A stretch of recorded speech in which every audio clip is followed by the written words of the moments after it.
Hello everyone, welcome back to my channel. So आज हम देखने वाले हैं एक और स्टोरी के थ्रू हम इंग्लिश यहाँ पे सीखेंगे। एक एक यहाँ पे जो बेसिक स्टेप्स होते हैं इंग्लिश सीखने के लिए, समझने के लिए, बोलने के लिए, वो सारी चीज़ें हम स्टोरी में कवर कर रहे हैं। तो बहुत इम्पॉर्टेंट है, बहुत हेल्पफुल है जिनको ज़ीरो लेवल से स्टार्ट करना है, जिनको स्टार्टिंग से इंग्लिश सीखना है और जिनको नॉर्मली रीडिंग वगैरह आती है, थोड़ा समझ में भी आता है, उनके लिए भी ये बहुत सही वीडियोज़ हैं। ऑलरेडी मैंने बनाया हुआ है बहुत सारे वीडियो, तो आप देखिए इंग्लिश स्पीकिंग कोर्स करके अलग से प्लेलिस्ट है और एक है इंग्लिश स्टोरी करके।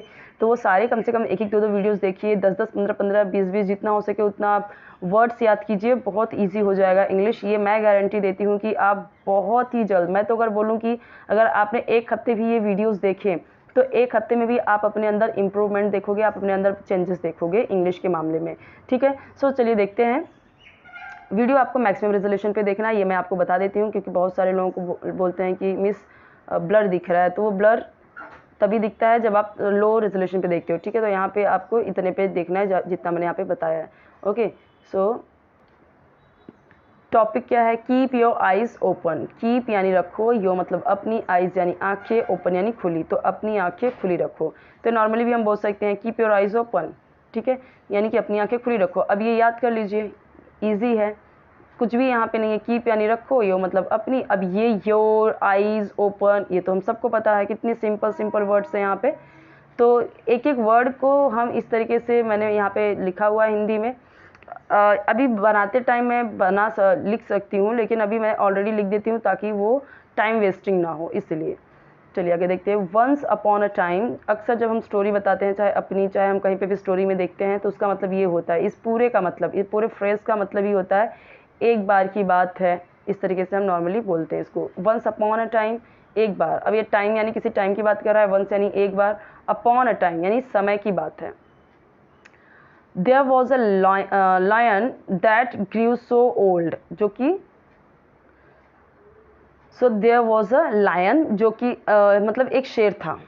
देयर वॉज अ लायन, तो लायन यानी शेर, मतलब एक, वॉज मतलब था। दैट ग्रू, जो हो गया था। दैट जो, ग्रू यानी हो गया था, ग्रू हो गया था, सो इतना, ओल्ड इतना, ओल्ड यानी बूढ़ा। That he was unable to kill any prey for his food, जो इतना बूढ़ा हो गया था कि वह असमर्थ था। असमर्थ यानी अनेबल, देखो यहाँ पे दिया हुआ, अनेबल टू किल मारने में, एनी यानी किसी या कोई भी, प्रे यानी शिकार, फॉर यानी के लिए, यहाँ पे लिखा हुआ है हिज यानी अपने, फूड यानी भोजन। जैसा कि मैं हर बार बताती हूँ कि अब ये लाइन क्या है, मेल है, तो मेल को हम ही में ही समझेंगे, तो उसके लिए, अपने के लिए जो पोजीशन यहाँ दिखा रहा है तो हिज आ जाएगा। ठीक है, अगर यही कोई लायनेस होती यानी शेरनी होती तो यहाँ पे हर आ जाता अपने के लिए।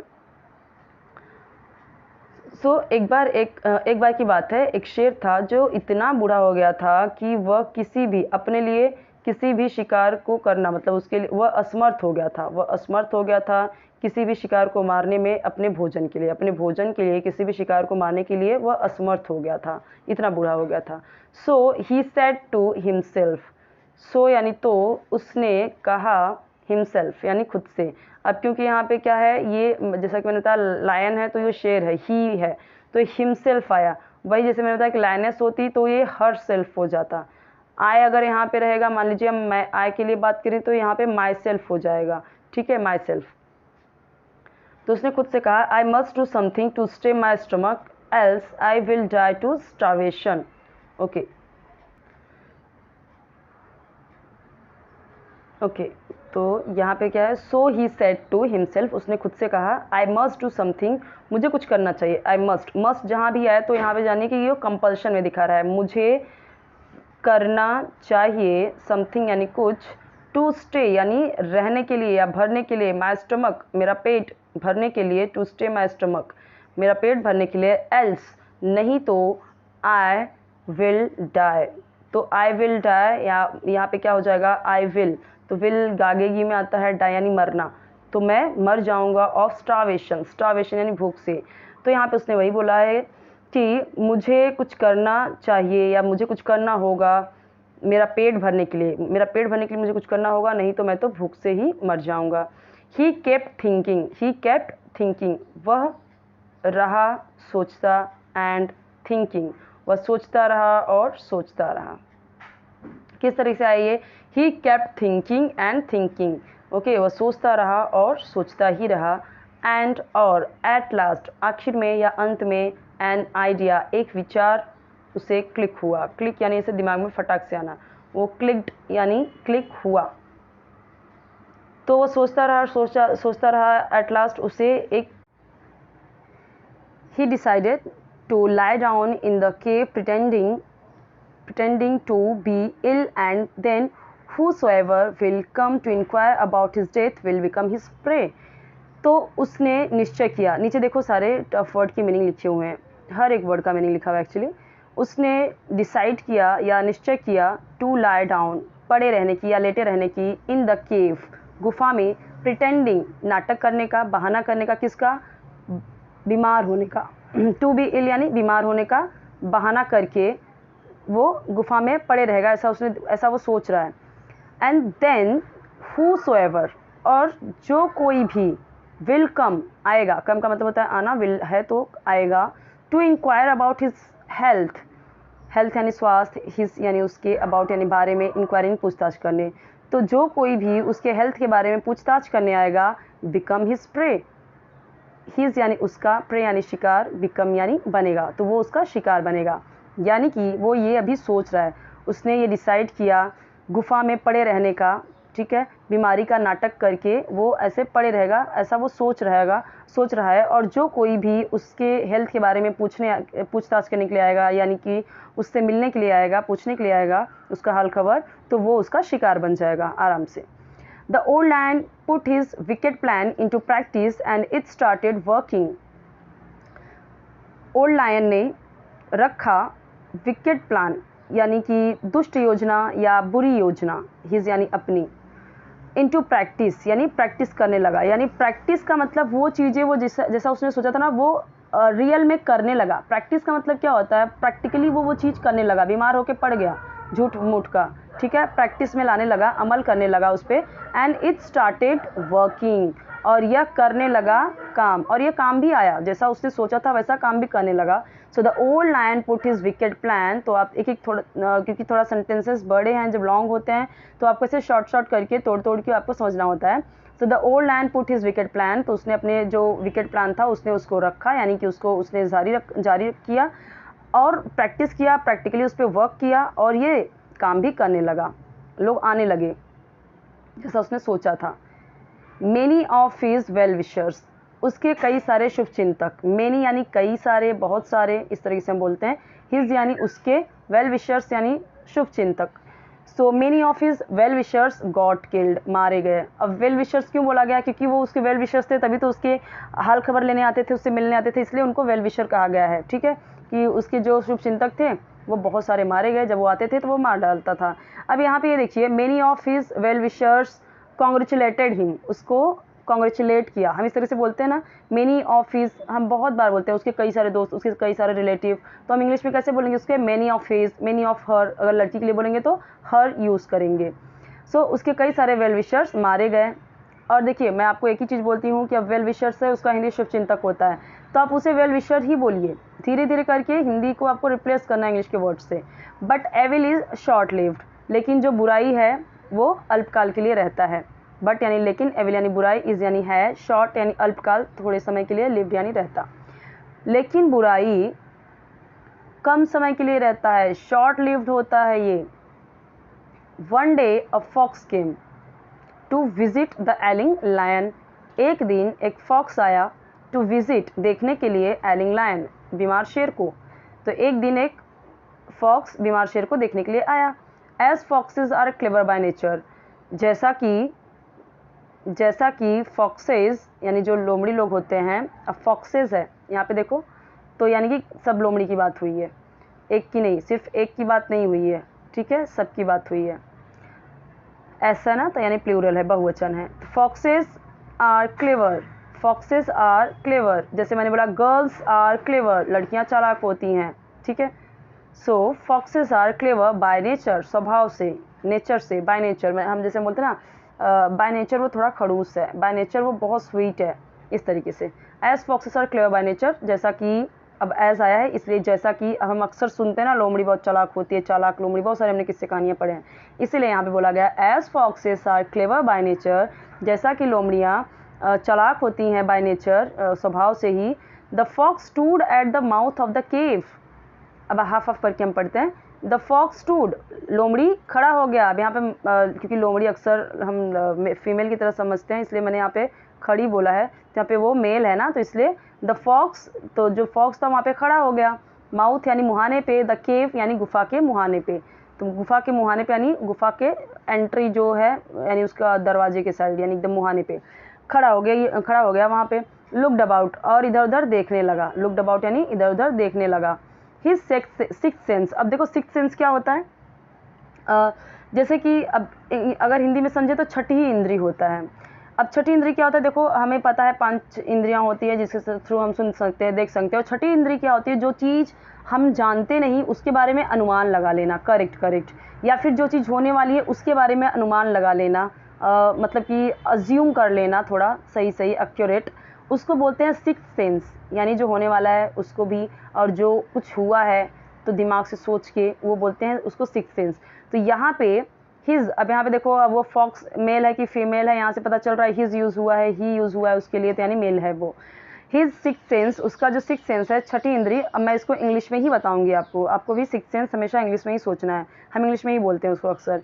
उसका सिक्स्थ सेंस ने काम किया, और ही केम टू नो, और उसे पता चल गया।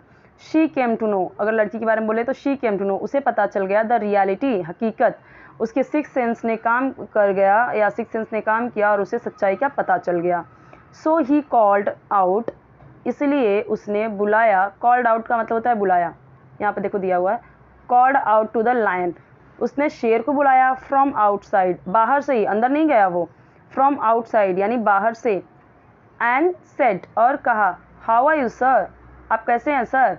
द लायन रिप्लाइड, उसने उत्तर दिया, आई am not feeling well at all, मुझे अच्छा महसूस नहीं हो रहा। अगर मैं एम, मुझे, सॉरी एम मतलब हूँ, नॉट यानी नहीं, फीलिंग यानी महसूस हो रहा, वेल यानी अच्छा, एट ऑल बिल्कुल भी। तो अगर मैं ऐसे एक एक वर्ड का समझूँ हिंदी में, तो देखो हर एक इंग्लिश का वर्ड आप है जो हिंदी में ना समझ के उसे वैसे ही समझ के लीजिए। आई am not feeling well at all, मुझे बिल्कुल भी अच्छा नहीं लग रहा है, मैं बिल्कुल भी ठीक नहीं हूँ, मुझे अच्छा महसूस नहीं हो रहा है। इन सब का मतलब इतने में हो गया, आई am not feeling well at all. इतना भी बोलेंगे, आई एम नॉट फीलिंग वेल, मुझे अच्छा, मैं ठीक नहीं हूँ, मेरी तबीयत सही नहीं है, सबका मतलब एक ही हो गया। ओके, एट ऑल यानी बिल्कुल भी। तो हम अक्सर बोलते हैं स्कूल में भी, ma'am I am not feeling well, can I head down, क्या मैं हेड डाउन कर सकता हूँ, बच्चे पूछते हैं ना कई बार स्कूल में हमसे। So I am not feeling well, मुझे ठीक नहीं लग रहा है बिल्कुल भी। But why don't you come inside, ये शेर ने बोला, but why don't you, but यानी लेकिन, वाई क्यों नहीं तुम आते, इनसाइड यानी अंदर, लेकिन तुम अंदर क्यों नहीं आते। देन द फॉक्स रिप्लाइड, तब फॉक्स ने रिप्लाई किया, उत्तर दिया। ठीक है, अब ये रिप्लाइड को उत्तर दिया बोलने से अच्छा मैं ऐसे बोलूँ, अगर इंग्लिश आप सीखना चाहते हो डेस्परेटली, अगर आप सीखना चाहते हो तो एक एक वर्ड को इंग्लिश में बोलते जाइए। रिप्लाई किया, I would love to come in sir, मुझे अंदर आना बहुत अच्छा लगेगा सर।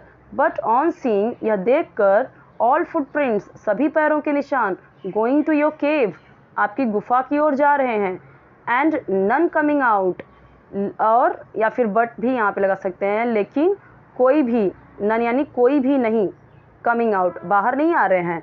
उसने क्या बोला, बट ऑन सीइंग, मुझे देखो यहाँ पे, I would love to come in sir, मुझे अंदर आना अच्छा लगेगा सर, लेकिन यह देखकर कि सभी फुटप्रिंट्स आपकी गुफा की ओर जा रहे हैं, लेकिन कोई भी बाहर नहीं आ रहे हैं, I would be foolish enough to come in. उसने क्या बोला, आई वुड बी, मैं बनूंगा या बन जाऊंगा, फुलिश इनफ, बहुत ज़्यादा मूर्ख, टू कम इन, अगर अंदर आया तो मैं बहुत ज़्यादा मूर्ख बन जाऊंगा। फुलिश यानी होता है मूर्ख, लेकिन इनफ भी यहाँ पे यूज़ किया है, इनफ यानी बहुत ज़्यादा, काफ़ी, तो मैं बहुत ज़्यादा मूर्ख बन जाऊंगा अगर मैं अंदर आऊँगा तो। सेइंग सो, ऐसा कहते हुए, the fox went to, fox चला गया, टू अलर्ट, सचेत करने के लिए, या फिर अलर्ट करने के लिए, या फिर क्या बोलते हैं, सावधान करने के लिए, other animals, to other animals. So the fox went to alert to the other animals, यानी दूसरे जानवरों को सावधान करने के लिए वो चला गया। ऐसा कहते हुए वो दूसरे जानवरों को भी अलर्ट करने के लिए चला गया। अब अलर्ट करने के लिए हम बोलेंगे नॉर्मली, हम सचेत करने, सावधान करने से सही है कि हम अलर्ट बोले, ठीक है।